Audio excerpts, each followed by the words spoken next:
Estaremos retomando el contacto para tratar de hablar con la gente allí en la plaza, pero mientras tanto vamos a presentar a Ricardo Alfonsín, que está con nosotros. Ricardo, buenas noches y gracias por estar acá. No, al contrario, gracias a usted, Carla, y Damián, muchas gracias, y saludos también a Antonio.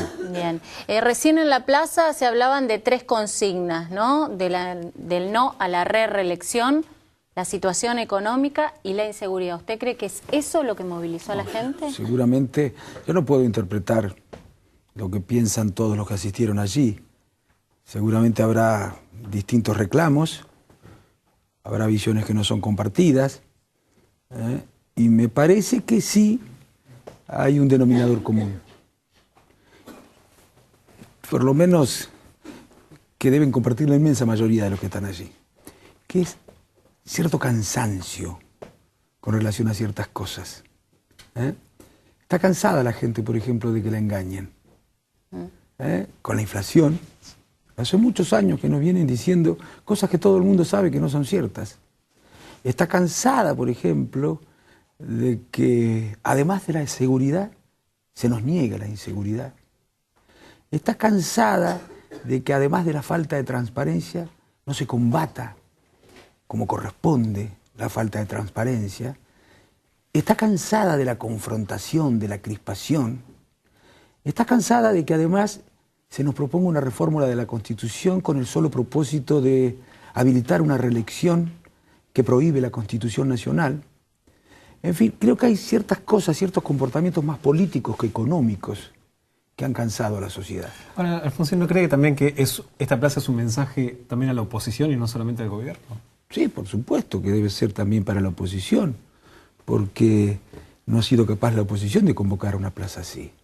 No creo que esté dirigido a la oposición, pero es un mensaje también a la oposición. Sí, claro, un mensaje, ¿no? Claro, pero aunque no esté, digo, nosotros debemos interpretar. Claro, hay reclamos que no están siendo interpretados por cada uno hace lo que puede. Yo he trabajado para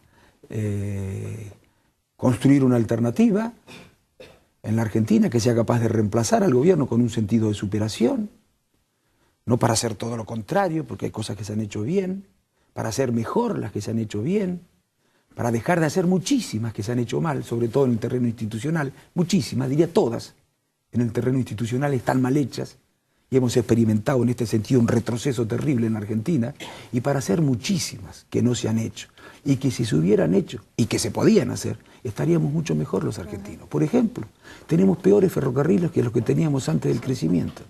Producimos menos energía que la que producíamos antes del crecimiento. Y cuidado, porque no es lo mismo comprar energía acá que producirla acá. Este año vamos a tener que sacar de la economía argentina 14.000 millones de dólares, sacarlos de la economía argentina para mandarlos a la economía de otro país. Podríamos tener una educación mejor que la que tenemos una educación peor que la que teníamos antes del crecimiento. Podríamos tener un desarrollo del interior que todavía no tenemos, estamos igual que antes del crecimiento. Todas estas cosas las planteamos en la campaña.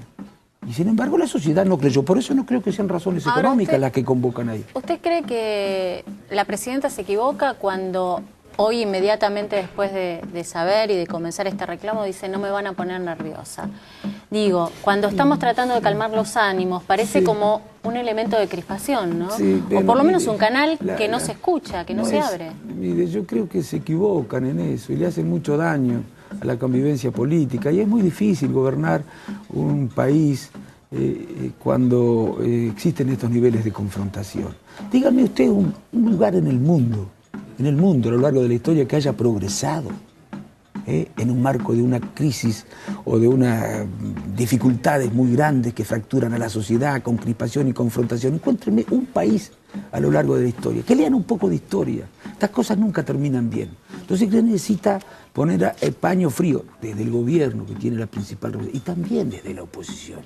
¿Y sabe cómo se pone un baño frío? Muy fácil. Para eso no se necesitan inversiones, Para eso no se necesita crecer, o que bajen las tasas de interés, o que se resuelva la crisis internacional. República, instituciones, diálogo, respeto por el que piensa diferente, terminar con los dueños de la verdad, que siempre terminan descalificando a quien piensa de manera diferente, menos sectarismo y más ejemplaridad. Alfonsín, ¿usted hubiese ido a esa plaza? No, yo no fui por 2 razones, mire, porque a mí no me Una es porque venía al programa, ¿no? Bueno, una es porque venía al programa, sino, pero fundamentalmente porque yo soy respetuoso, no es un discurso.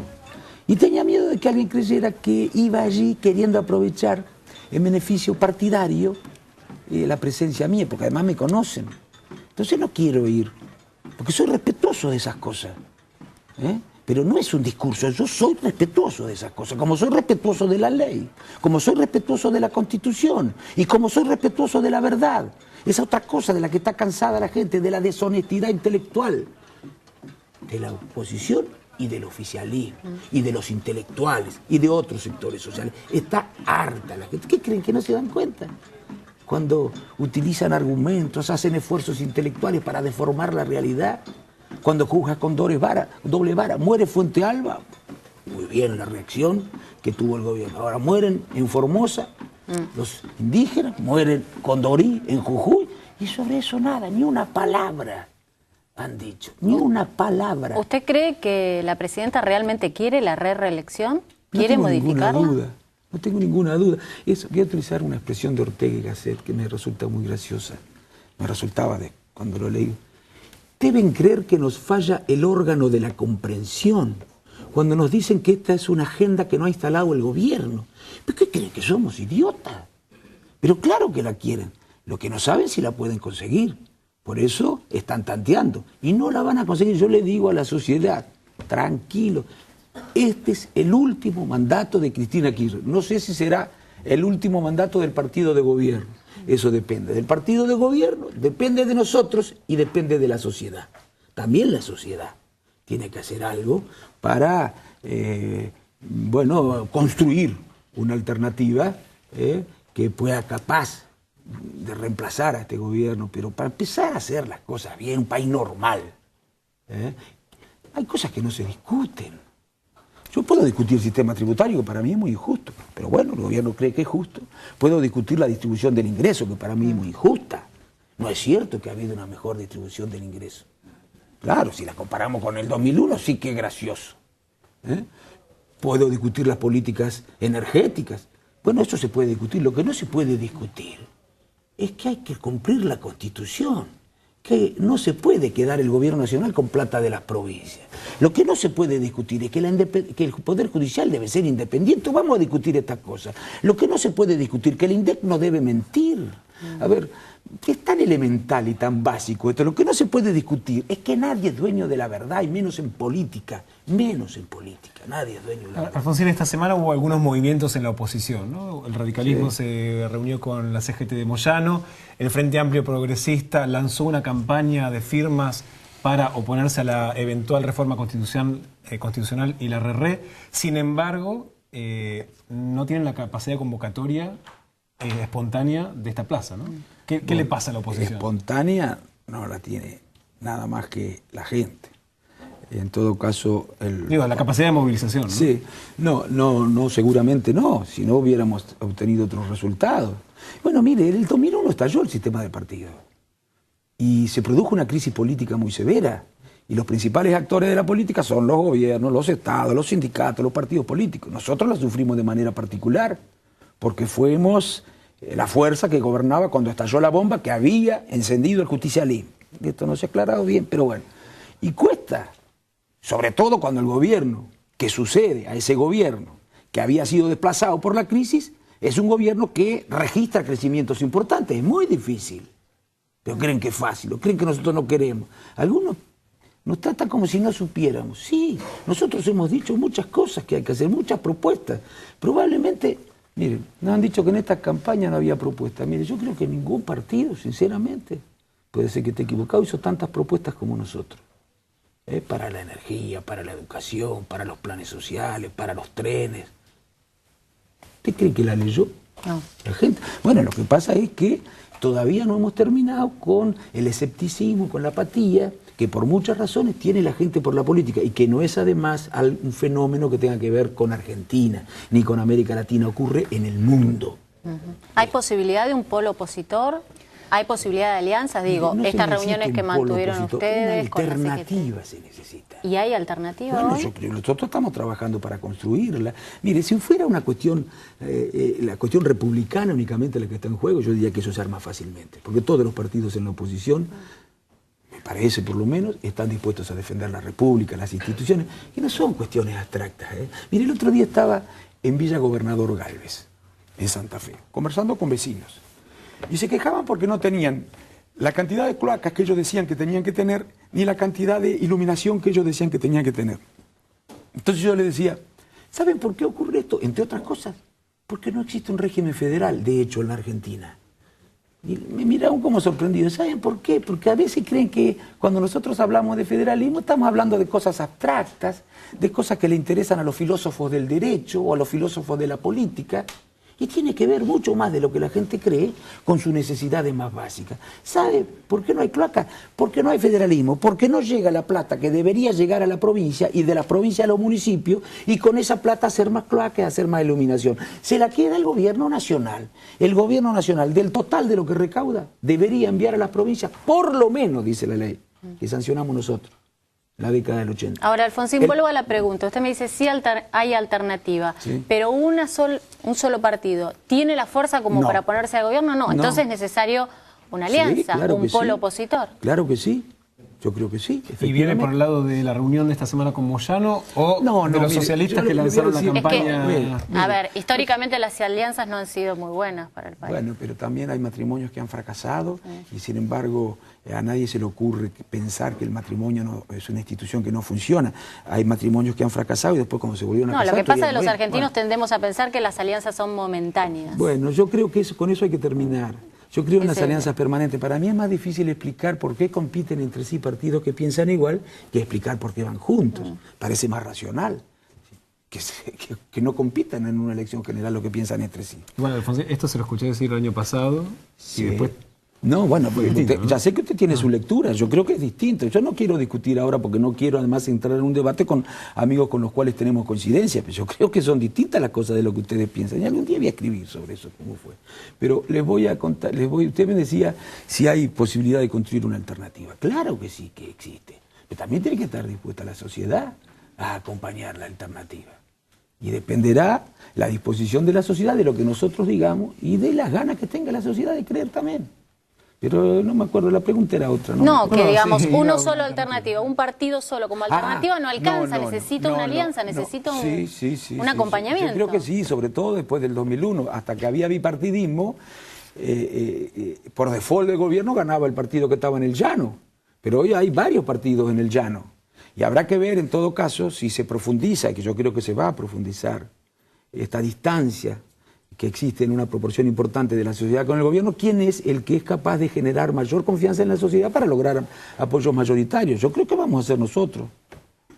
¿Está convencido? Sí, junto con otras fuerzas, junto con otras fuerzas. Y además yo no tengo, mire, yo pongo la vocación de poder en las ideas y en los valores.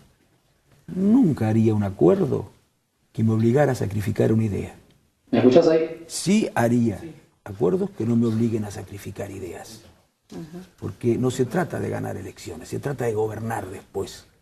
Y si quieren les puedo dar muchísimos ejemplos en la historia de maneras de concebir los acuerdos políticos en función de estos criterios y que han sido muy exitosos.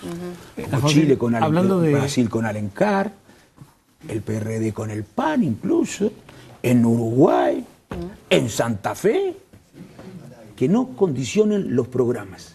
Y yo creo que acá, mire, si fuera, le decía esto, si hubiera una cuestión republicana, yo creo que tengo en la sociedad, para mí, una impresión más o menos parecida a esta, aunque tal vez no sea lo suficientemente elaborada la idea, consciente, pero yo creo que la sociedad advierte que estamos viviendo no una dictadura, porque no podríamos hacer este programa, ni hubiera podido existir esa manifestación que existió. No estamos en el terreno de la anulación o de la supresión. Estamos en el terreno de la devaluación y la degradación de valores esenciales de la democracia, que suele preceder al terreno de la anulación y la supresión.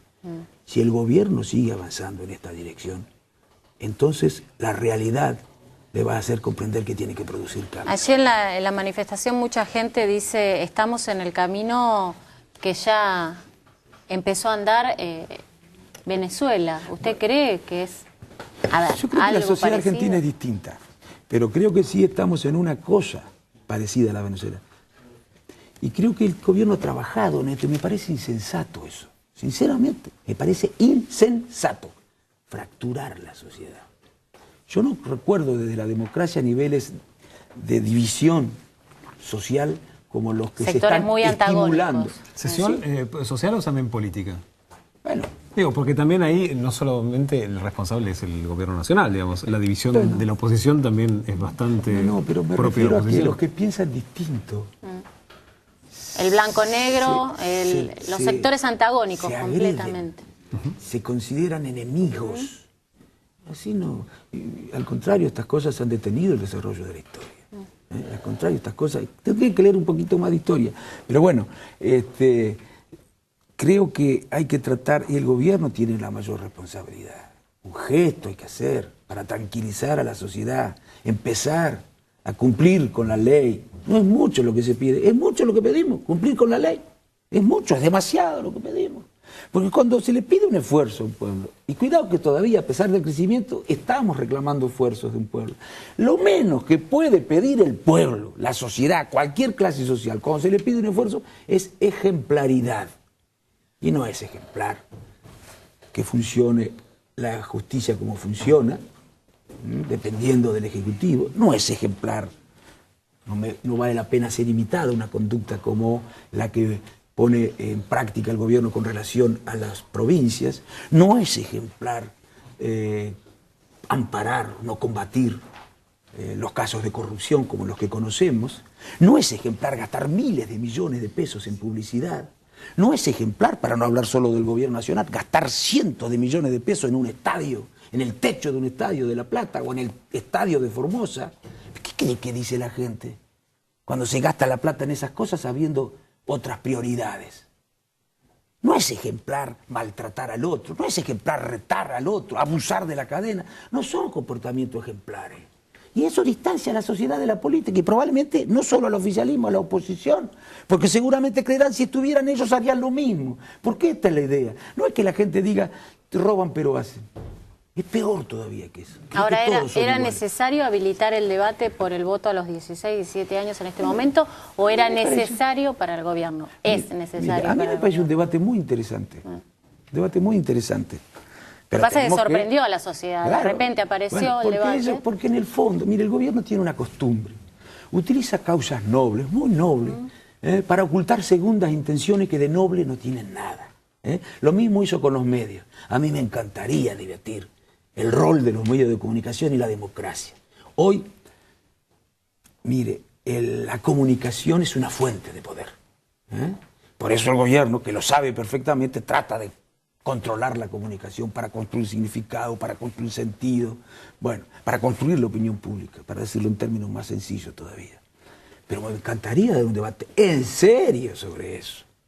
Me encanta dar un debate sobre los derechos de la juventud, pero vamos a hablar en serio. A ver, Fácil, ¿cuáles serían esas segundas intenciones que están detrás de esa manifestación? La segunda intención es claramente, primero, creen que con esta medida pueden congraciarse con un sector de la juventud que terminaría votando al oficialismo para mejorar su relación de fuerzas en el Parlamento. Donde y ya los extranjeros encima, ocultando lo de los extranjeros, porque es allí donde tienen puestas todas las esperanzas. Sí. Es allí donde tienen puestas todas las esperanzas. Para lograr una reforma de la Constitución que no solo tiene que ver con la aspiración de la reelección. Yo tengo derecho a suponer que si se discutiera la reforma de la Constitución, podrían querer constitucionalizar todo lo que hoy hacen violando la Constitución. Concentrar el poder en el Ejecutivo a expensas del Judicial y del Parlamento, que podrían, por ejemplo, querer constitucionalizar el unitarismo fiscal, que podrían querer constitucionalizar el sindicato único y dependiente del Estado. En fin, en muchas cosas podrían avanzar. Así que no vamos, y la sociedad no le va a dar. Porque, entre otras cosas, está cansada de que manifiesten siempre pretensiones inaugurales. Con ello empezó la historia. Pero la historia de ellos, además, empezó en el 2003. Antes del 2003 no habían hecho nada en la Argentina. ¿Es que creen que somos tontos los argentinos? Pero esto es fácil de resolver, ¿eh? No es que se trate de disputas o confrontaciones irreconciliables. El gobierno y la oposición deben hacer algo para que esto se termine. Queremos vivir en paz. Y el gobierno debe dejar de retarnos, debe convocar al diálogo, debe respetar las instituciones y actuar con ejemplaridad, defendiendo sus convicciones, con firmeza, pero siendo serio también. Alfonsín, muchísimas gracias. No, gracias a ustedes. Muchas gracias. Gracias por estar. Bueno, vamos a ir a una pausa, pero después, Damián, cuando volvemos vamos a estar hablando de economía. Exactamente, con el economista José Luis Espert. Le vamos a preguntar si cree que en la plaza de hoy había motivos económicos para salir y obviamente sobre la marcha de la economía y por supuesto la inflación y el aumento de ayer de las asignaciones universales por hijo, ¿no? Ya volvemos.